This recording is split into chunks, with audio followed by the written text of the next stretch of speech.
పెద్దవాళ్ళతో కంపేర్ చేసుకుంటే చిన్న పిల్లల నెయిల్స్‌లో డస్ట్ అన్నది చాలా ఎక్కువ ఉంటదండి. ఎందుకంటే వాళ్ళు ఎక్కడ పడితే అక్కడ ఆడుతూ ఉంటారు. ఒక్కొక్కసారి మట్టిలో కూడా ఆడుతూ ఉంటారండి. మట్టిలో ఆడకూడదు అని నేను చెప్పను. బట్ హైజీనిక్ కండిషన్స్ మెయింటైన్ చేయాలి అని చెప్తానండి. లైక్ నెయిల్స్ ట్రిమ్ చేసుకుంటూ ఉండటం and before meals hand wash చేసుకుంటూ ఉండటం ఇలాంటివి చేస్తూ ఉండాలండి. లేదంటే ఇందులో ప్రెజెంట్ అయ్యున్న డస్ట్ గానీ, లేదంటే బాక్టీరియా ఏవైనా మన ఫుడ్‌లో కలిసి మనం తినేసే ఛాన్సెస్ ఉన్నాయి. దానివల్ల చిన్న పిల్లల్లో డిసీజెస్ కూడా వచ్చే ఛాన్సెస్ ఉన్నాయండి. మీరెప్పుడన్నా ఆలోచించారా? అండర్ మైక్రోస్కోప్ ఈ డస్ట్ అన్నది ఎలా కనపడతది అని చెప్పి? అయితే ఈ వీడియోలో చూసేద్దామండి.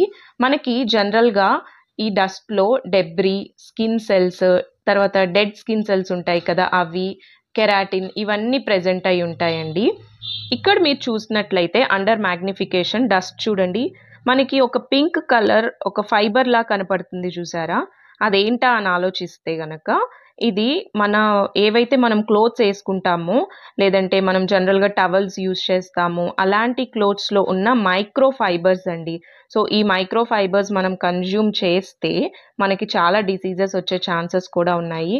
ఇక్కడ మనకి చాలా డిఫరెంట్ టైప్స్ ఆఫ్ పార్టికల్స్ కనపడుతున్నాయి చూడండి.